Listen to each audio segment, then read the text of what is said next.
guys, and welcome to my channel. My name is Aniya Danyea, and if this is your first time here, welcome. Here on this channel, I like to do makeup, hair vlogs, lifestyle videos, a little bit of everything. So if that's something that interests you, go ahead and subscribe. Y'all, this has been a long awaited video. So many people have been asking me to make this video, and I keep telling you I'm gonna make it, and then other things just pop up and I forget to record the video. But in this video, I'm gonna do my best to answer all of your questions that people have sent me, and I want to thank specific people. I will put their names right here who asked me these questions. I know one of my subscribers, she sent me an email with a whole list of majority of these questions, and then a few other ones will be in there provided by other subscribers. And I thank you guys for reaching out to me, email, DM, whatever it is, just to ask me these questions. If you have any more questions to ask after this video, please continue to reach out. Even though right now I'm currently not a case manager, I still love the role, and I did it for about 2 years, so I do still have that knowledge. But I still love to make these case management videos, even though I'm not within the field and stuff like that. And now being a counselor, I kind of miss case management. Not saying I don't like counseling and love what I do every day at the school, but it's some aspects that I miss about case management. But we'll get all into that later. If you see me looking down, that is because I have my phone right here to help me remember all the questions that were asked. So let's just jump right into it. So the first question is, what inspired you to do this role? If we're being completely honest, before being a case manager, if you watch any of my other videos, you guys would know that I was a behavioral health technician working with children with autism. Fresh out of college, that was like my first like real job, I guess. I was making $30,000, so it was nothing real about it, but that was like my first real job using my degree within my field. That is not really what I wanted to do. I didn't want to work in special education. I love the experience that I gained there, but I was like, it's just more out there for me. I did have a current background in education already, so that is why I chose to work with children with autism. But it's a very hard, challenging role, and it's just something that did not interest me anymore. So I began searching and stuff. I'm like, what can I do with a psychology bachelor's degree? Every good job in the psychology field, y'all, honestly, I promise y'all, it requires like a master's or a license. So I was just looking something that I could get making good money while still using my degree within my field. And that is how I came across case management. So I guess what really inspired me is just needing a job that paid more within my field. It wasn't like I knew what case management was before I applied. I had no clue what case management was. So it wasn't like something I was introduced to, then grew a liking to. No, this was just something random that I applied to on Indeed, and I was like, let's just jump right into it. It's in my role. I'm helping people. That's what I want to do, working with the population that I kind of want to work with. So I was like, why not give it a try? That is really what inspired me to be a case manager. Is what education did you have to complete to get hired or even qualified to apply? Now guys, I did answer this question in my previous case management video, so make sure you go watch that. But just really quick, you have to have a bachelor's degree. A lot of case management roles ask for a bachelor's degree within a psychology field, social work field, or some type of human relations field. Now, I do have a bachelor's in psychology, like I said, or a bachelor's in science, and my specialization was psychology. But you can become a case manager without having a high school degree, but you have to have a lot of years of experience, and you can honestly just work your way up into a case management role. And as far as training or anything like that, I didn't have any training to be a case manager, but I already had skills that I gained from other job experiences that I took and used in my role as a case manager. So I just spoke to those skills a lot when I was in the interview to let them know, like, even though I have no direct hands-on experience with case management, there are skills that I do have that I could use that are fit for this job, such as organizational skills, note-taking, things like that, you know. Are you a social worker, or will you pursue a master's in social work? Okay, no, I'm not a social worker, guys. I am not a social worker. I get asked this question all the time. I am not a social worker. Honestly, I didn't even know what a social worker did until after I graduated. So I am right now in school to get my master's in clinical counseling. I want to become a licensed clinical professional counselor providing therapy to inner city youth. I don't really want to do social work at all. I want to pursue a master's in social work. Now, let me stop right there, because if you guys have been following along, you guys will know that I go to Capella University doing clinical counseling, trying to finish up my master's, right? However, I just learned after I graduated with my degree, you can become a therapist with a social work degree, you guys. I did not know that. If I would have known that, I would have done 4 years of my undergrad in social work and then moved on to their master's program, which has 1 year of social work, and then I could have had my master's and have been a licensed social worker by now, guys, providing therapy. However, I did not go that route. I feel like going this specific route that I did was very intentional because I do want to be more clinical based. So I'm glad that I took the route that I did. The next question is, what age population do you work with, and is it demanding? So guys, when I did work in case management, I worked with the homeless youth ages 18 to 24. I do live in Baltimore, so it's mostly the Baltimore intercity youth that we were working with. It's not very, very demanding, but it can be demanding at times. There were times where I had days I come in, I didn't have to do much, but there's also days where I had to come in and do like several different things, meet several different families. People will hit you up after your work hours and stuff like that. But that is where I set boundaries and stuff, so it wouldn't be too demanding on me, and I still protected my mental health at the end of the day. I did have a hard time doing this while I was a case manager, and I spoke to that in my last video, but the work-life balance, I just had to figure out a way to manage it, but it is manageable, but it can be very demanding. Currently, as a counselor, I work with a high school population, so that can be anywhere ages 14 to 18 and sometimes 19-year-olds, and I love my babies, and I feel like this job right now that I'm working at is way more demanding than a case management job, because case management, honestly, most of it is remote work, whereas right now I'm in a high school. It's very demanding. People will see you and all these kids rush into you. They got 1,000 different problems, and you have to prioritize each different child depending on your schedule, and the schedule can be very, very fluid. You make a schedule and nothing is concrete. It's not set in place. Anything can change at any moment. So I feel like the job that I'm working now is more demanding than being a case manager. And I want to include that even though I'm not a case manager, there's still case manager things that I do with my children at my high school, if that makes sense, like keeping a caseload, filing and everything like that. Those are the same things that I do now being a counselor. So I answered this a little bit already. The next question was, what state are you in? And I am in Maryland. I live in Baltimore, Maryland. So yeah, that's my state that I'm in. I do plan to relocate soon. Not too soon, but one day I do plan to relocate, and I don't know if I want to be here forever. But eventually I want to come back.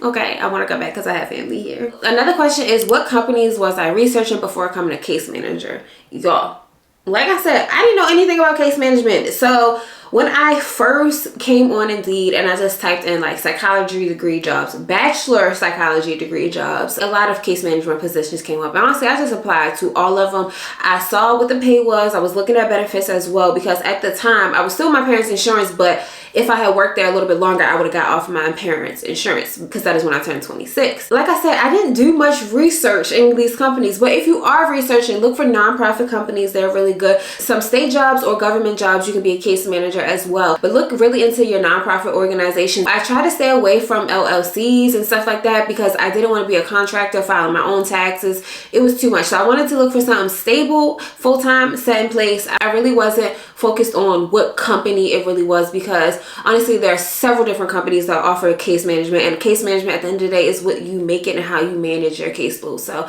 I don't know if the company does matter. Let me not say that. The company definitely does matter. How they treat their employees matters. So do your research in that. But if this is your first time, you just want to get your feet wet, try out many different positions. Apply. Do your research in the companies that you are applying for. Make sure you have questions to ask them on an interview, so you can range how they treat their employees, okay? Because that's important. What company are you with now? Do they provide great benefits to their employees, and how heavily do they support you in this role?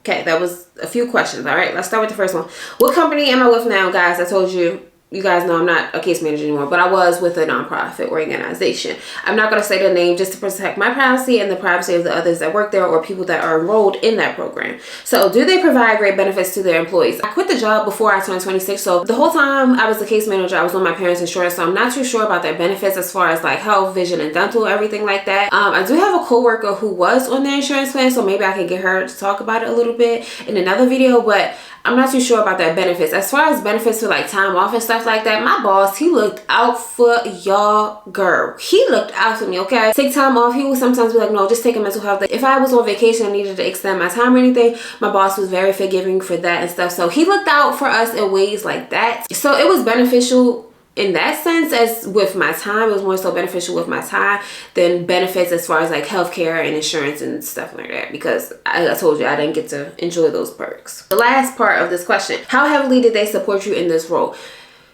I will say in the beginning, it did seem like a lot of support in this role. My boss always spoke to how he likes to move people up. They want to invest in you. Any trainings and things like that, they want to invest in you. While my coworker and I were training for this role, it was during quarantine. So there were online trainings and stuff, but we still didn't feel very prepared for what we were doing as case managers, because this was both our first time as case managers.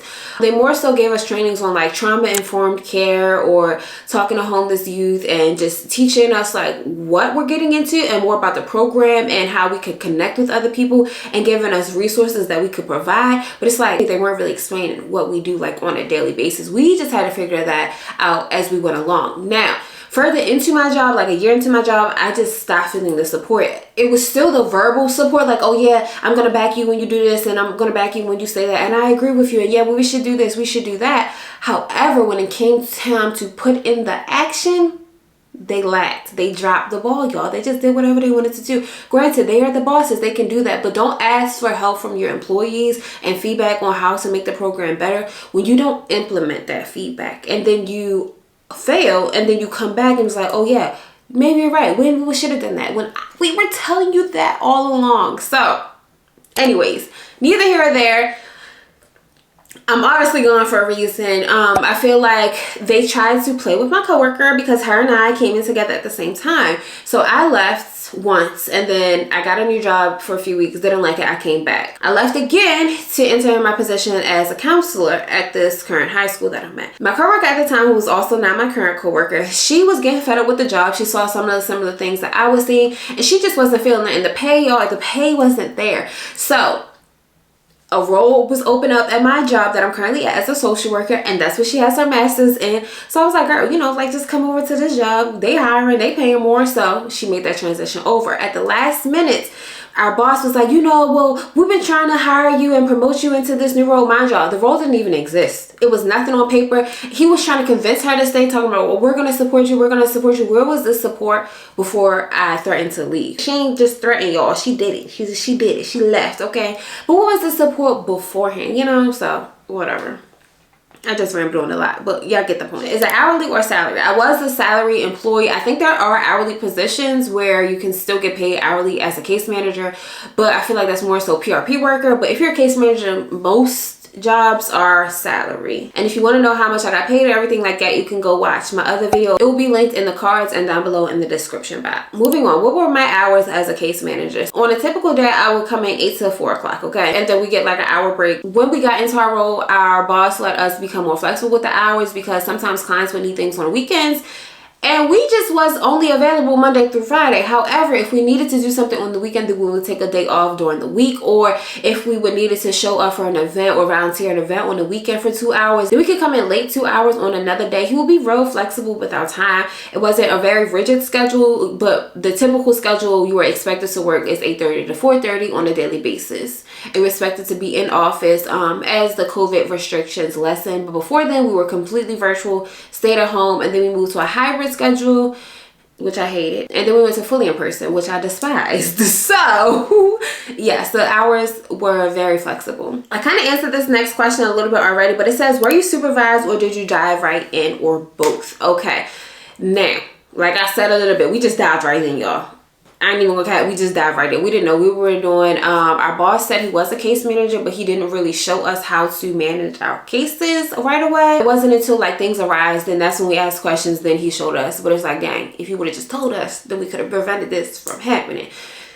I feel like we definitely could have both used more training, but as we went along, it was more supervision in the beginning, like we have to do morning check-ins and stuff like that. Then as we went along, it got more comfortable building our caseload, and in our role got more comfortable. He lessened his reins a little bit, you guys, and let us do more of what was comfortable for us. He let us work however we like to work. But then as it got closer to me quitting the second time, he became more restrictive in what we could do. It was more like he was clocking us, and I ain't like that. I ain't like that. We had to check in with him, we had to check out with him and stuff like that. When it's like, sir, we had all this free time and we've been doing everything we need to do within this free time, why move back to here? Well, it wasn't on us. We got another employee that came in, so yeah, we're not going to get into that, y'all. I'm gonna just say this. It was very supervised at first, to not so supervised, to way too supervised again right before I left. So that's how I went. We're coming down to the last few questions. Again, if you guys have any more questions, please leave them down below in the comment section. Send me a DM or whatever. Just reach out to your girl, okay? Because I know you guys have more questions. I'm probably missing a few, and I'm sorry if you asked me a question and I'm missing it. Leave it down below. I will answer it directly down below. I try to be fast and reply to y'all, so just let me know. Just let me know if y'all got any other questions, okay? Because I got y'all. I'll answer it. Now, this person says, I was just wondering if you have a good case manager training manual you can share with me. Yeah, I don't have a training manual. I don't have any like case manager supplies that I can actually share with y'all and give to y'all. Most of the things that we had was already put in place by the company that I was working with. So all the policies, training manuals and stuff, those are their documents to have. I cannot sit there and share that with y'all. They have the rights to those documents.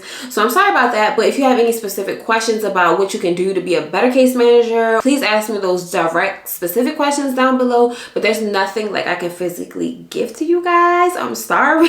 I am sorry. I did have a video about how to be a good case manager already. If you guys would like another part 2 video on that, let me know as well so I can drop more tips and gems for you guys. And if you have any tips or gems yourself that you want to share with the family here, drop them down below in the comment section because we like to share information, okay? We don't gatekeep over here. This next one, it's like a statement and a question together. It's a lot, so bear with me. It's a lot. I'm telling you now. Bear with you, girl. Okay, so my name is blank. I don't know if this person wants their name shared or not, but my name is blank. I've been a case manager over the last 7 years. I would love to see your assessment to see more quality questions to ask clients. I just moved to Texas and I work with people with substance abuse issues. I've always worked with people with HIV, but specifically substance abuse issues is new for me. If you don't feel comfortable sending me the assessment form, that's fine. Just mainly some questions that seem important. I love getting more knowledge to add to my collection. Thank you. First of all, thank you so much for the person that reached out to me. Okay, girl. I'm saying your name. Thanks, Tasha, for reaching out to me because I feel like I ain't putting no personal information out there. Thank you, Tasha, for asking me this question. First of all, congratulations on your new role, girl. You got this. And I love that you're asking questions because you want to know more. Knowledge is key and knowledge is power, y'all. And when you educate yourself, it's just... I just love learning. I love learning sometimes. Depending on what it is, I love learning. But let's break this question down. I would love to see assessments to see more quality questions. Like I said, y'all, I can't really share the documents with y'all because those are assessments already made up like by my state and by homeless programs within my city. So I can't really share that assessment with you guys. And what I think you're referring to is the homeless assessment. I forgot the full out name and the acronym for it, but when clients came into our program, we would assess their homelessness situation. Some different topics we would touch on is like substance abuse, your homelessness history, your mental health, your physical well-being, how well you care after yourself, your support system, and things of that nature. Now, we would have different pages. It was like a 20-page assessment, I guess, and each page will have a different category like of the things that I listed. On that specific page, we will ask the client a list of questions like, do you engage with drugs? How often do you use these drugs? Do you budget for the drugs? How is your hygiene? Are you okay to care for yourself? Do you clean up daily? Tell me about your homelessness history. How long have you been homeless? What does your homelessness look like? Is it housing instability? Is it you jumping from home to home? You sleeping in your car?